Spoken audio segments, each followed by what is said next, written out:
Hi everyone.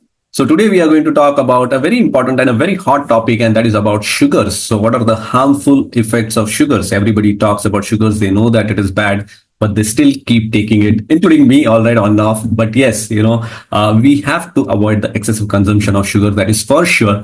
But let's talk about what actually it does in our body. And before we jump into the topic, let me just introduce myself. For those of you who don't know me, I am Dr. Prashant. I am a pediatric surgeon practicing here in Pune. And along with my surgical practice, I also work as a health and wellness coach since last 8 to 9 years. Personally, I have transformed my health way back in 2015. I have lost personally around 15 to 17 kgs. And since then, I started helping people for different kinds of lifestyle diseases. Okay. And we specialize into weight loss and we give guaranteed results. If you don't get the results, you don't pay. All right. So with this, let's jump into the topic straight away. So what are the harmful effects of sugar which are created in our body? So let's talk about it. So first effect is weight gain and obesity. In fact, after 1950s, actually, when these commercial products which started coming into play, actually people were having hunger and they actually wanted to curb this hunger, and they started manufacturing products which are more of starchy, which will actually give them sugars, and it will prevent the famines. It will prevent the hunger which is there in the population. For that, actually, these products got manufactured, and they were more of sugars, they were more of starch, and that is how actually people started consuming these products on a bigger scale. Okay, and after that, from 1970s, 80s, actually that led to the epidemic of diabetes and weight gain and obesity and whatnot. So how does it cause actually the weight gain and obesity? So actually, you should understand that those products which are very high in sugars, they are low in actually nutrients, and they are very high in calories. Okay, so basically we are not getting much nutrients, we are getting excessive calories, and what happens is that body will use whatever calories it needs, but the excessive calories will actually be converted into fats. Okay, and they will be deposited in the form of fat, typically around the belly, and it will lead to increased visceral fats, and we'll talk about this visceral fats in our subsequent discussion. Okay, so this is the first effect, weight gain and obesity. And since 1975 or so, the obesity epidemic began to rise, and along with that, other lifestyle diseases like diabetes, blood pressure, heart problems, they also went on a steep rise. Okay, this is the first effect. Second effect is high blood sugar spikes, okay, and crashes. Okay, so what happens is that when you take a meal which is high in sugars, your spike happens immediately. The sugar spike happens immediately. Now, what happens when there is a sugar spike is that there is also a simultaneous insulin spike, and insulin will actually push the sugars into the cells, and once it pushes the sugar into the cells, the sugar levels crashes down. So you actually go on a yo-yo pattern. Your sugar are high and it drops down, and that actually leads to fatigue, irritability, confusion, increased hunger, and whatnot. Okay, so these are the problems that actually sugars will create. So it can actually lead to mental problems also, and we'll talk about the mental problems also which sugars creates, okay, in our subsequent discussion. So elevation and crash, okay, in the sugar levels in our body, that can happen. Okay, third very important thing is it will lead to insulin resistance and diabetes. Okay, now what happens is that whenever you're taking sugary meals more frequently, and also when you're taking high sugars in one go, okay, so your frequency is more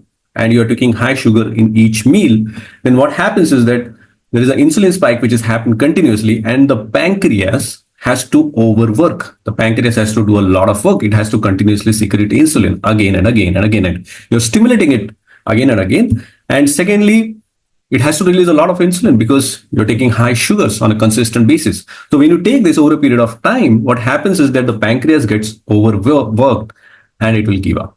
Okay.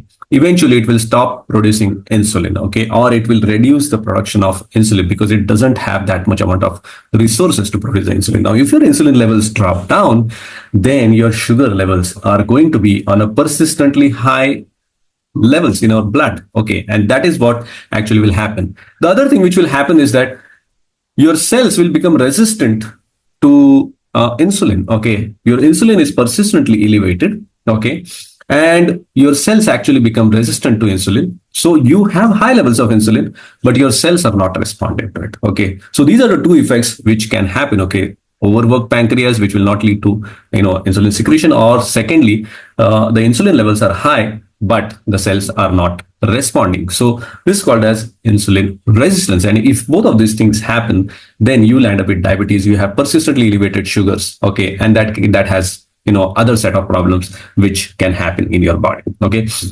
Next, very, very important thing, and this we should drill into your mind, body, and soul. And if you're overweight, if your BMI is on a higher side, you should get your ultrasound done. What excess sugars can do is it can lead to fatty liver disease. Now, this is a different topic of discussion altogether. Okay.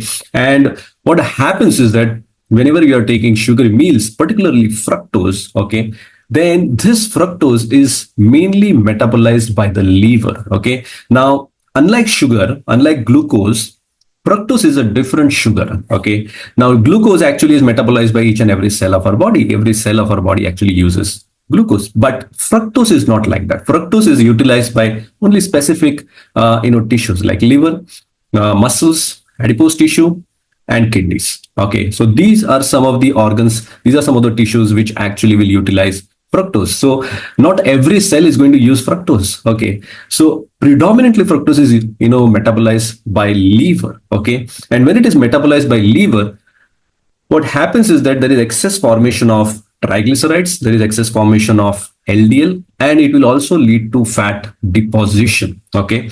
And it will lead to something called as non-alcoholic fatty liver disease, which is becoming more and more commoner compared to alcoholic fatty liver disease, which was there more prevalent earlier, but these days it is more of a non-alcoholic fatty liver disease. The other thing which happens is that it will also lead to low-grade inflammation of the liver, okay, which is also called as steatosis, okay, steatohepatitis, okay. And this steatohepatitis, actually chronic, okay, inflammation, it can lead to cirrhosis of liver. Okay, so your liver will get damaged, and this cirrhosis of liver can lead to liver failure, it can lead to liver cancer and whatnot. Okay, and it has a whole lot of complications which are associated, but that is not the topic of discussion. But very important thing to understand is that excess sugar can lead to fatty liver disease. It's not the excess fats, it's the excess sugars which will lead to fatty liver disease. Hey, if you are enjoying the content and if you're a medical professional who are actually looking for help and you are probably suffering from problems like diabetes, blood pressure, thyroid, or maybe overweight problems, and you're looking for help, you have tried certain methods earlier, but they are not working for you, you're really frustrated and you really want to fix this, then what I would suggest you is that you can just fill up the form which is there in the description. It's a health sheet. You fill up that health sheet and we will personally get in touch with you. If we qualify and if we actually can work with each other, then we'll schedule a detailed assessment session in which we'll dissect your problems in greater details. We'll understand your problems, and based on that, we'll design a customized care plan which will give you guaranteed results. With this, enjoy the rest of the video. Thank you very much. Then comes heart problems, because now we have talked about elevated LDL levels. We have talked about elevated triglyceride levels. It will also lead to elevated cholesterol levels. Okay, so what happens is that when you have this elevated TG, elevated LDL, it also leads to inflammation in the blood vessels, okay, particularly of the heart. If you are talking about it, leads to low-grade inflammation, and there are a lot of cytokines, there are a lot of inflammatory markers which will get deposited there. They will form a clot, and eventually if that clot gets dislodged, then you land up with ischemic heart disease, or we call it as a heart attack, okay, or it may also lead to angina. So sugar is actually connected to heart disease as well. Okay, very, very important thing to understand. The other thing which is sugar related to is dental problems. Okay, and I'm sure you must have heard about, right since the childhood, even when I was not a doctor, we always used to say, if a kid is there who has dental caries, we always used to tell him, you eat less chocolates, you eat less sugars. And that is absolutely true. Okay, so what happens is that the oral bacteria, typically streptococcus, okay, that will feed on sugar. It will actually convert this sugar, okay, into acids, okay, typically lactic acid, acetic acid, formic acid, okay, it will convert into these acids, and these acids actually will damage the enamel layer of the teeth, and that can lead to dental caries, it can lead to formation of abscesses, it can lead to gum problems and whatnot. Okay, probably a dentist will be able to talk about this into much more details. Okay, but yes, dental problems are associated with high sugars. Okay, Then comes gut health issues. Okay, and these gut health issues, okay, are very very important. In fact, Aristotle said that gut is the place where all disease begin. Okay, and we have to really take care of our gut. Now, excess sugars will feed the bad bacteria in our gut. Okay, so our gut contains good bacteria as well as the bad bacteria, and excess sugars will actually feed the bad bacteria. So the bad bacteria are going to increase, and it will lead to a condition called as dysbiosis. It can lead to something called as SIBO. It can also lead to fungal infections and whatnot. Okay, so sugars can be detrimental for our gut health. It will also lead to something called as a leaky gut syndrome. It will lead to autoimmune disorders and whatnot. So all these problems can be associated with gut, and we have to really take care of our gut. Okay, it will lead to bloating, gases, constipation, and inflammation in the entire lining of the mucosa. Okay, so gut health is affected by excess sugars. Very important. Next is hormonal imbalance. Okay, now sugar actually will impact hormones very very significantly. Okay, so there are two very important hormones. One is ghrelin and the other is leptin. Okay, now ghrelin is one of the hormone which will actually stimulate hunger. You will feel more hungry. Okay, so if your sugar levels are less in your body, then this hormone will be stimulated, the ghrelin hormone. And if your sugar levels are high, then your leptin hormone will be stimulated. So leptin actually is a hormone which will not allow you to eat, basically. Okay, it will suppress your hunger, whereas ghrelin is the hormone which will stimulate your hunger. It will ask you to eat something. And the reason that we get hunger pangs is because of this ghrelin hormone. We have ghrelin on a higher side. Okay, now what happens is that when you have sugars, excess sugars, okay, then your sugar spikes. Okay, your leptin hormone is secreted, and it says that yes, you are satiated, you are satisfied, but then the sugar crashes down again. All right, because the insulin hormone is also secreted, and then the sugar falls down. Now once the sugar falls down, your sugar levels, when they drop down, your energy supply to the body is cut off. All right, and now you want more energy, and more energy. For that, again, the ghrelin hormone comes into the play, and it will stimulate more hunger, and it will ask you to eat. And typically what happens is that you will eat actually more of sugary products, because sugar also stimulates your dopamine hormone in the brain, and it gives you a feeling of satisfaction. It stimulates you. It actually, increases the cravings. You want that more. Okay, so dopamine is a hormone which actually is a stimulating hormone. Okay, you want that more, and typically once the sugar levels drops down and the ghrelin hormone increases and you feel more hungry, at that time you will actually feel like eating more of sugary foods only. Okay, so that is how it will lead to so much of imbalance of insulin, ghrelin, leptin, dopamine, so many different hormones. Okay, and that is how it will lead to hormonal imbalance.